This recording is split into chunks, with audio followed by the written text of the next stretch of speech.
I crushed my ex-wife's hopes after she cheated on me.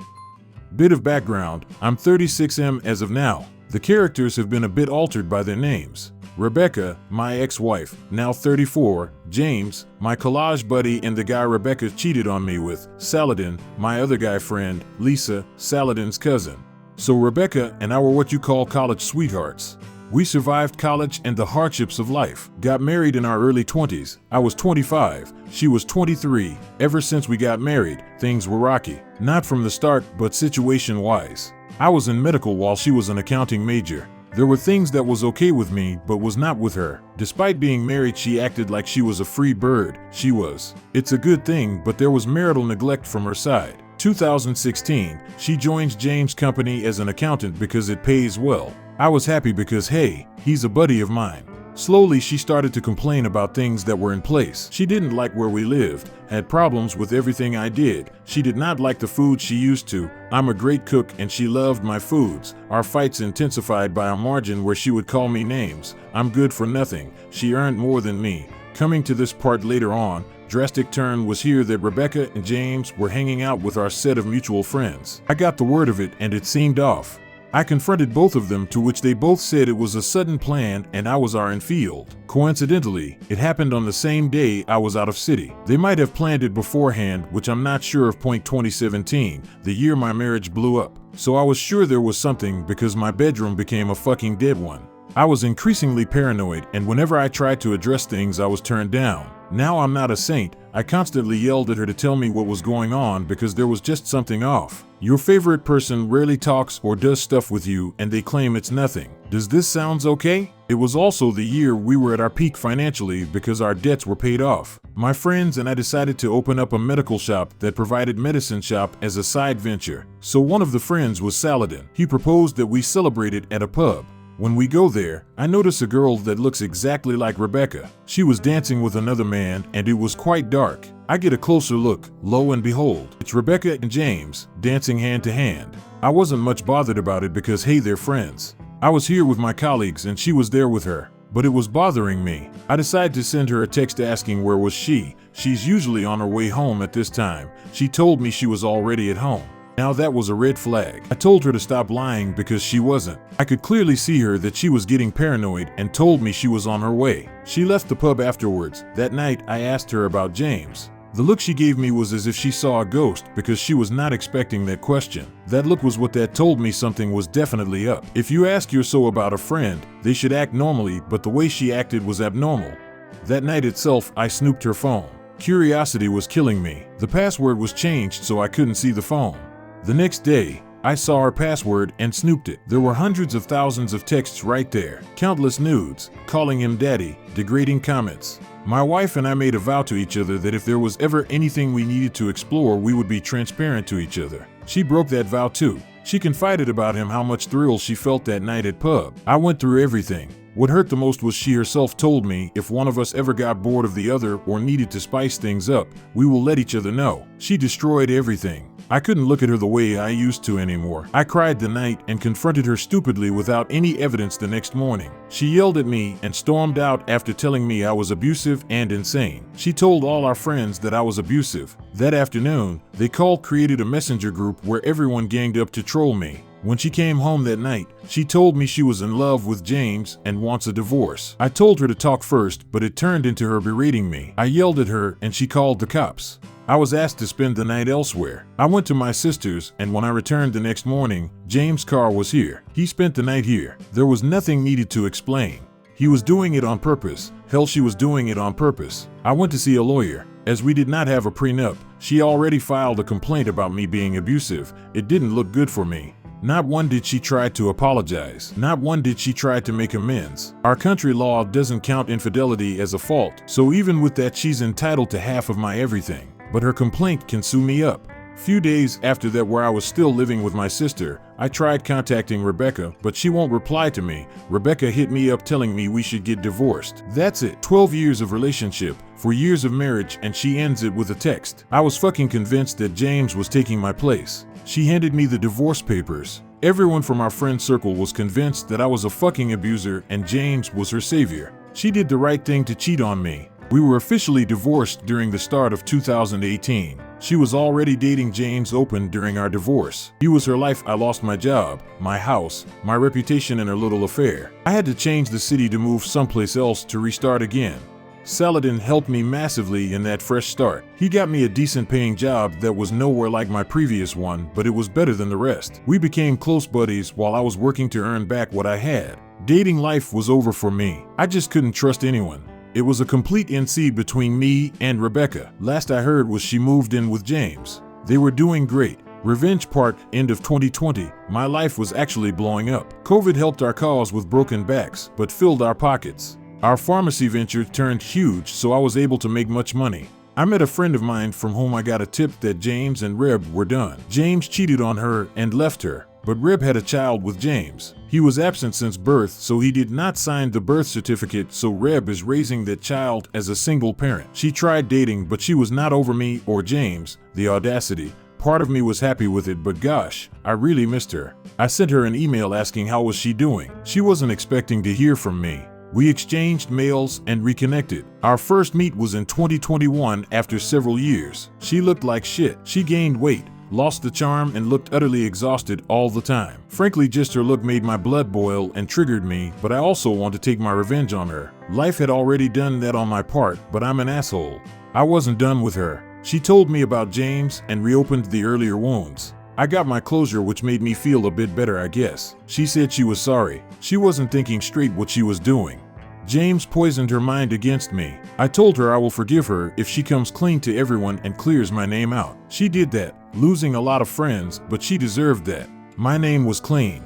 She wanted us to date again. Clear words, make me raise that asshole James' child. I told her I would agree to it, but we needed to date and marry first. Only then I will legally adopt her child. That little guy is adorable, and I had taken a liking to him. Here's the truth, I was already seeing someone. Pretty safe to say I was cheating on that woman with Reb. She was a client of mine from a different country. We were in a LDR. Reb and I were living in different cities, so I never moved in with her. But I played it well by saying I need to travel for business. So I was only getting Rebecca's hopes up to crush her like she crushed me. We were getting intimate, but condoms were used. Rebecca felt she found love again. I pushed her to therapy to get her be normal again. Everyone was commenting how she was getting more happier with me. She would praise and then say sorry. Do little things for me that she used to when she was married to me. Trust me when I say, I had a lot of emotions attached to this woman. I considered my revenge if it was a good thing to break her heart. She might be traumatized for a lifetime, but she did not think of my heart, and we were married.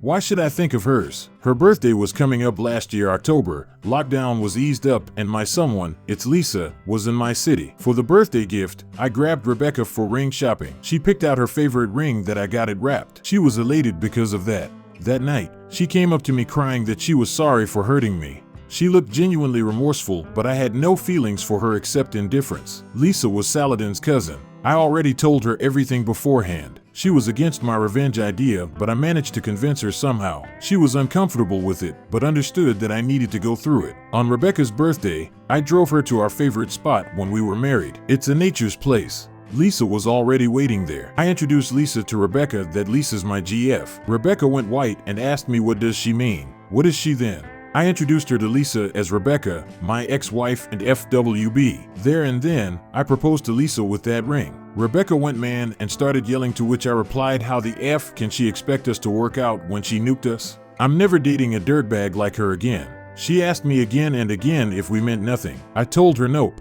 Sleeping WTH her was compensation for the pain. I got her to clear out the pain she put me through.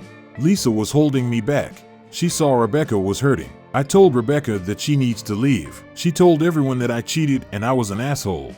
This time, I took it as a pride. Everyone saw the dirtbag she was. She cheated on me and made me pay a high price for a falsified abuse. Now she wants me to raise her kid and date her? The last we connected was in December of last year. She wrote me a letter that how much sorry she is because she can't imagine putting me through the pain that she already put me through. She hoped I live a better life. Last I heard, she was completely uninterested in dating. Look shit. As of me, I and Lisa stopped dating. There were differences between us. I'd like to add an edit. People who are saying I'm worse than my ex. Can you please, at least for the love of God, point out how am I worse than her? She cheated. I loved her and she fucking cheated on me. She costed me my home, my job, my image, my reputation, my friends. I was an abuser to everyone. I gave her a taste of her own medicine, yes, by hurting someone else. Now I'm worse than her. I don't want judgment. This is nuclear revenge, and I'm sharing my revenge stories. I may emotionally scarred her, but that's what she did to me. Ex and boyfriend hurt my daughter, tarnish my friend's reputation, and I seek revenge. To start off, this is a throwaway as I don't want it to tie back to me. Also, buckle up, this is going to be a long ride. These events took place over several years. I hope it is worth the read. I am going to begin with the main players. Me, my ex-wife Pepper, revenge target number 1, her boyfriend Steve, revenge target number 2, the boyfriend's ex-wife Maria, co-partner in the revenge, my daughter Sarah, and my friend Jason, accomplice in the revenge. With that said, let's get some backstory out of the way. So, Pepper and I had a very up and down marriage. It was one of those that I was madly in love with her, but looking back I think she was in it more for the money and convenience.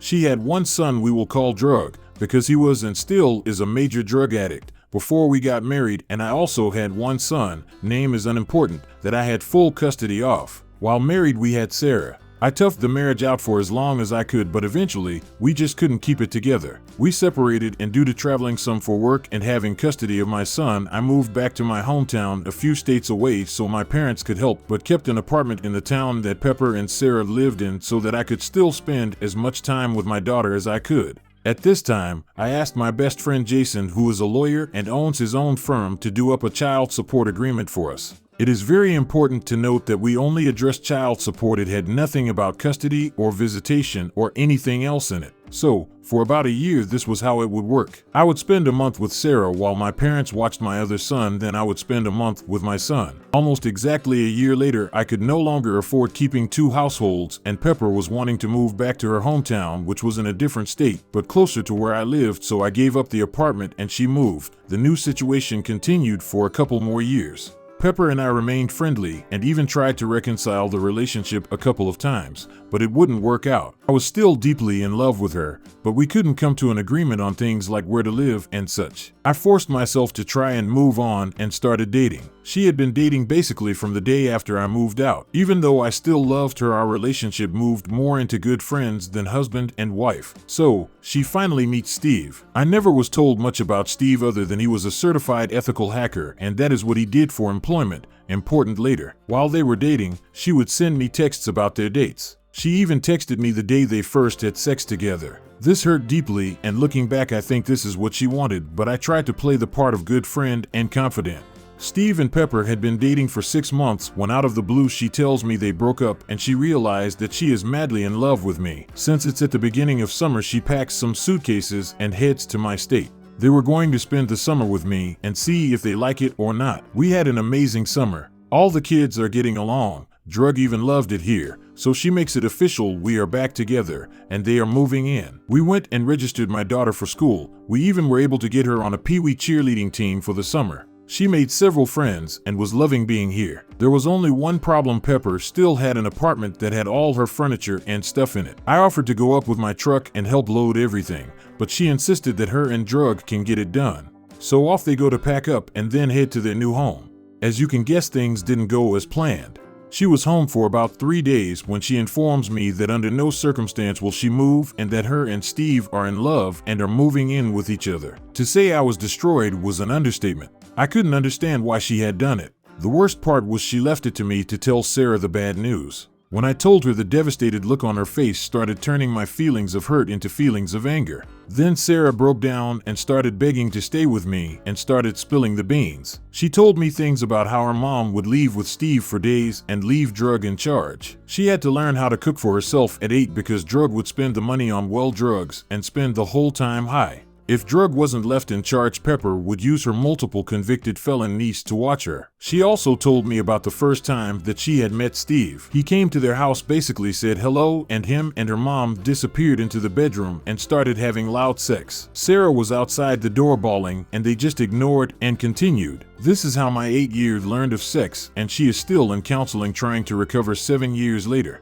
At this point, my anger has turned to rage. I immediately notified Pepper that there was no way Sarah was coming back, and I would fight her to the death to keep her out of that situation. Pepper responded by getting an emergency hearing in her state to force Sarah back. I had to scramble, but I managed to get a lawyer and easily won the hearing, which Pepper showed up late for and told the judge it was due to a disability. The judge agreed that since there was no custody agreement and with the troubling accusations that I had gathered, it was best for now for Sarah to stay with me. I had won the first battle, but it was short-lived. Within an hour of the hearing, I started getting tons of phishing emails and texts. I was also getting password resets and MFA codes from my bank, Facebook, Reddit, and any other accounts. I knew that Steve was behind it. The very next day, Jason calls. His law firm's website, email, and phone account had been hacked. Because he had to disclose the hack to the court and because he was working on a semi-high profile case at the time, the FBI got involved. To say I was enraged was an understatement. These two people had destroyed me, harmed my daughter, and tarnished the reputation of my lifelong friend. It was time for them to pay, and pay dearly. I was a man on a mission. I spent hours digging up as much dirt as I could on Steven and Pepper. I had a lot of luck with Pepper. I found social media posts of her out late drinking that correlated to tardiness and missed days at school for Sarah. I found tons of pics of her and two strange kids doing fun activities. I found neighbors that were willing to testify that Sarah had to come beg for food because she was left with either drug or the felon. I knew I could bury her. Steve, on the other hand, had all his accounts locked down. I couldn't find any dirt and it was driving me crazy. Then it hit me: try LinkedIn. It paid off. There wasn't much posted, but through his account I found Maria, his ex-wife's account. I reached out to her, and she happily accepted. Maria and I became fast friends. She hated Pepper, for good reason, as they had both abandoned her kids like my daughter, and didn't want her around her kids. I learned so much. To keep it short, Maria and Steve had recently divorced. As part of the custody agreement, Steve got the house, car, bank account, savings, and a lower than usual child support. Maria had traded all that money to have control of the kids. She knew he was a scumbag, and all she was concerned about was keeping her kids safe. They had a very detailed custody agreement with rules for Steve to follow. As part of that agreement, if Steve broke any rules, then he had to pay, and pay dearly. He had to sell the house and give her half of everything. His child support would also double, and Steve would be financially ruined. Steve also didn't have her blocked on the social media and would regularly send texts bragging about how great his life was without her. Many of those texts had pictures of Pepper in them. We compared notes, we swapped evidence, we came up with a plan.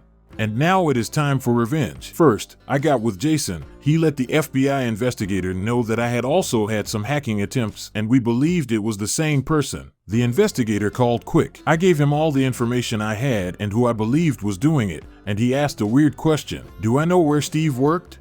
Well, yes, I did, thanks to Maria. So apparently Steve wasn't as good as a hacker as he thought himself to be. They had already traced back the hack on Jason to a business, the very same business Steve worked for. As soon as my conversation with the FBI was done, I called his work to lodge a complaint. I told the manager that someone was trying to hack me, and I was sure it was Steve. They, of course, did not take it too seriously because I had no proof. What they didn't know was they were soon going to be getting a visit from a special agent. The next week was absolute hell for Steve and Pepper. Pepper got served with the divorce papers, and her lawyer got served with all the evidence I had gathered. My lawyer said it was the most complete investigation he had ever seen. I had all 40 tardiness and 19 absences tied to nights out drinking with Steve. I had hard proof of them abandoning my daughter for days at a time. Maria even gave me a picture that was taken at 2 a.m. the night before the emergency hearing with Steve and Pepper dinking in a tattoo parlor. The same hearing she was late to and said it was due to a disability. Steve got served that he had violated the entire custody agreement. Maria had pictures from me proving he was with Pepper on nights the kids were with him